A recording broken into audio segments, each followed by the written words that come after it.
The morning sun poured through the window of Brookside High School, casting a golden hue over the rows of empty desks.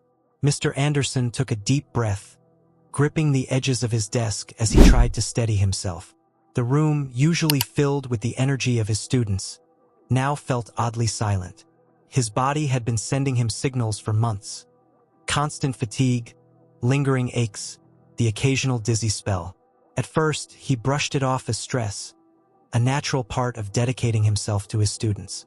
But when the dizziness had become too frequent to ignore, he had scheduled an appointment.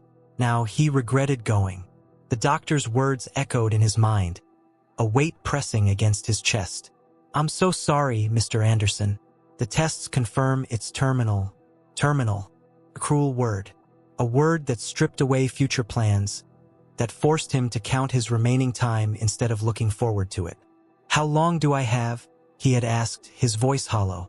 "A few months, maybe a little more depending on treatment. But I have to be honest, there's no cure."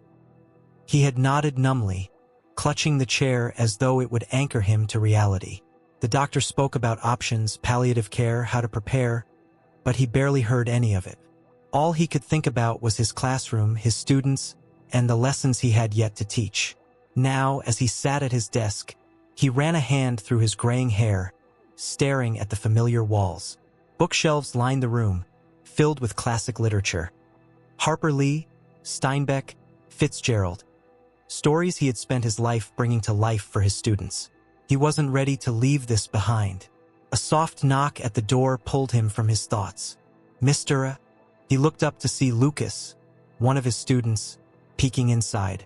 Lucas was a quiet boy, always keeping to himself, but Mr. Anderson had noticed his talent for poetry. "Everything okay?" Lucas asked hesitantly.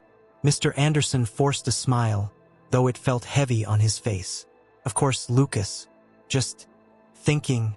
Lucas nodded, hesitating as if he wanted to say more, but then simply said, "Class starts soon." As the boy disappeared down the hall, Mr. Anderson took a deep breath. Maybe he couldn't change his fate, but he still had time. Time to make these months count. Time to teach one final lesson. The school bell rang, sending a wave of students into their seats, their conversations fading into a dull murmur.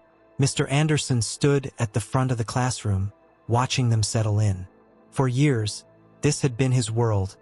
Familiar faces, the shuffle of notebooks, the occasional sigh from someone unprepared for the day's lesson. But today, everything felt different. He was seeing them not just as students, but as his legacy. He cleared his throat. "All right, class. Today, we're going to try something different." The students exchanged confused glances. "Instead of diving straight into literature, I want to start with a question."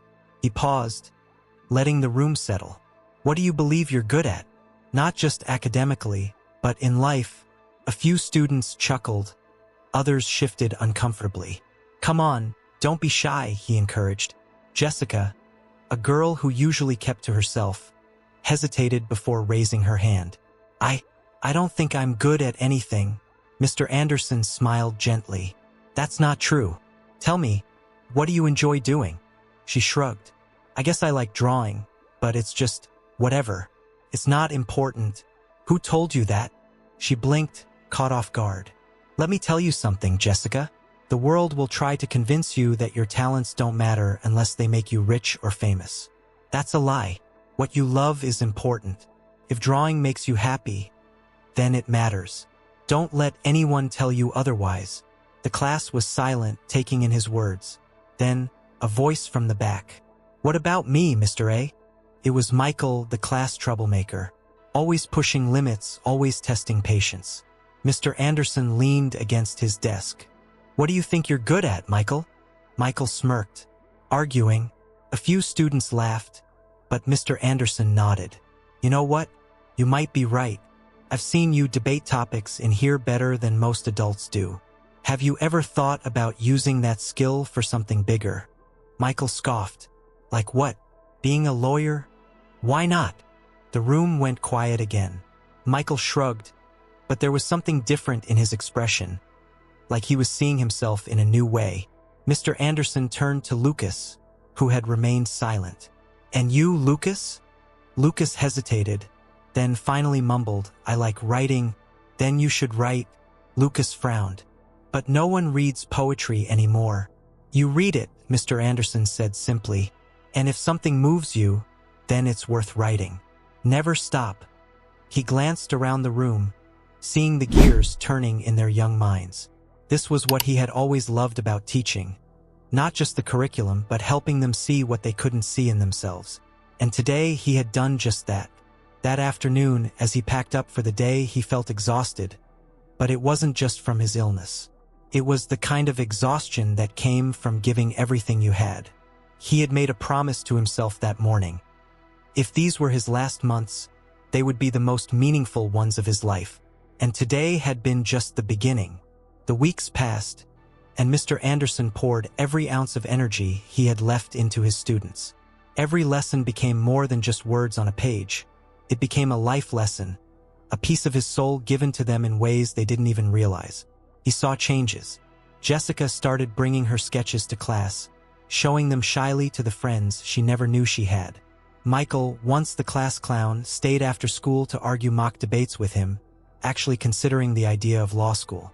And Lucas had started writing. Real poetry, deep and thoughtful, as if he had finally found his voice. It was everything Mr. Anderson had hoped for, but his body was failing him faster than he expected. First, it was just fatigue. Then the dizziness returned. More than once, he had to grip the edge of his desk to keep from swaying. Some mornings, he could barely push himself out of bed. He ignored the signs, pushing through each day like it was his last. And then, one afternoon, it happened. He had just finished grading papers when a sudden wave of nausea hit him. The room spun, the voices of his students became distant echoes. He tried to steady himself, but his knees buckled. The last thing he saw before his vision blurred was Lucas, wide-eyed, rushing toward him. Then darkness. He woke up to the steady beep of a heart monitor. The sterile scent of antiseptic filled his lungs. Hospital. Turning his head, he saw Principal Reynolds standing beside his bed, her arms crossed, her expression unreadable. "Why didn't you tell us?" she asked quietly. Mr. Anderson swallowed, his throat dry. "Tell you what?" Reynolds exhaled sharply. "That you were dying." The words felt like a slap. He didn't respond. "The doctors told us, David." Her voice softened. "The students saw you collapse. They were terrified. They deserved to know the truth." He closed his eyes. He had wanted to keep it from them, to protect them. But now they knew. "What did they say?" he asked finally. Reynolds gave him a sad smile. "They're waiting outside."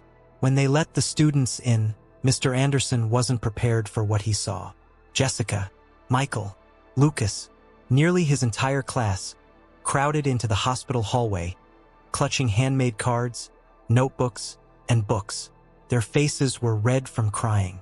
Lucas stepped forward first. His hands were shaking as he held out a small, folded piece of paper. "I wrote you something," he said softly. Mr. Anderson took the paper with trembling fingers and opened it. It was a poem, a beautiful, heartfelt piece about a teacher who changed lives. His throat tightened. Jessica wiped her eyes. "Why didn't you tell us?" He sighed, looking at each of them, his voice weak but firm. "Because this was never about me. It was about you, and it still is." Michael clenched his jaw, his usual cocky attitude nowhere to be found. "That's not fair. You've spent your life believing in us. It's our turn to believe in you." A lump formed in Mr. Anderson's throat. They sat with him for hours, talking, laughing, crying. They promised to make him proud. And for the first time since his diagnosis, Mr. Anderson realized something. He wasn't leaving them behind. He was leaving a part of himself with them. The halls of Brookside High had never been so silent. The news of Mr. Anderson's illness had spread quickly. Whispers in the hallways turned into hushed conversations, and soon, the entire school knew that their most beloved teacher was running out of time. When he returned to class the following week, moving slower than before, the atmosphere had changed. His students watched him with new eyes, not just as their teacher, but as someone whose time with them was slipping away. And they weren't about to waste a second of it. On Friday morning, Mr. Anderson walked into his classroom to find every single student already in their seats. No one was talking, no one was on their phones. They were waiting for him. For the first time in his career, he hesitated before speaking. He had spent so many years teaching literature, dissecting themes, and analyzing characters. But today wasn't about books. It was about life. He took a deep breath, resting his hands on the desk. I've spent years teaching you how to read between the lines. Today, I want you to read between mine. The students exchanged glances, some already swallowing back emotions. I know you all know the truth now. He met their gazes one by one. And I'm not going to stand here and tell you that everything is okay, because it's not. A few students looked down, blinking rapidly. But here's what I need you to understand. Life is never about how much time you have. It's about what you do with the time you're given. Jessica wiped her eyes. Lucas was gripping his notebook tightly. Michael, for once, was silent. I've watched each of you grow in ways you don't even realize. And if this is my last lesson, then let it be this: never, ever let the world convince you that you are not enough. Because you are. And you always have been. A deep silence filled the room. Then Lucas stood up. His voice was shaky, but strong. Can I read something? Mr. Anderson nodded. Lucas opened his notebook and took a deep breath. Some teachers leave us with facts. Some leave us with stories. But the best ones leave us with courage. His voice wavered. You taught me to see myself in a way I never had before. And when you're gone, I hope you know, every word, every lesson, every moment with you will live on in us. By the time he finished, there wasn't a single dry eye in the room. Then, one by one, students stood up to speak. Jessica held up a sketchbook. You told me my art mattered. I'm applying to an art school now. Michael cleared his throat. You always said I was good at arguing. So, I started looking at pre-law programs. Every student had something to say. Every student had a piece of him that would never fade. For the first time, Mr. Anderson felt peace. His voice was barely above a whisper when he said his final words to them. Never stop believing in yourselves. The world belongs to those who do. And as his students stood, applauding him through their tears, he knew his last lesson had been his most important one yet. The weeks that followed were both heartbreaking and beautiful. Mr. Anderson didn't return to the classroom after that final lesson. His condition worsened quickly, and the school received the inevitable news on a quiet Monday morning. He was gone. The announcement came over the loudspeaker, Principal Reynolds' voice thick with emotion as she informed the students. Silence hung in the air like a weight, pressing down on every hallway, every classroom. Even those who had never been in his class felt the loss. But what happened next was something no one expected. That afternoon, students began gathering in Mr. Anderson's empty classroom. At first, it was just Lucas, Jessica, and Michael. Then more came. Dozens. Some sat in the desks. Others stood by the bookshelves, running their fingers over the spines of novels he had once taught with such passion. Then, Lucas stepped forward and placed something on Mr. Anderson's desk. A single notebook. His notebook. We should do something, he said, voice quiet but firm. Jessica nodded. Something to remember him. Started as an idea. By the end of the day, it was a movement. 1 week later, Brookside High held a memorial service. The auditorium was filled, not just with students, but with parents, teachers, former students who had long since graduated. Principal Reynolds took the stage first. David Anderson wasn't just a teacher. He was a force of nature. He made every student who walked into his classroom feel seen. And if there's one thing he would want us to remember, it's that learning doesn't stop just because the lesson is over. Then, one by one, his students stood to speak. Lucas read his poem again, this time with steady confidence. Jessica displayed a portrait she had drawn of Mr. Anderson, smiling, standing in front of his blackboard mid-lesson. Michael delivered a speech with the kind of fire that would have made Mr. Anderson proud.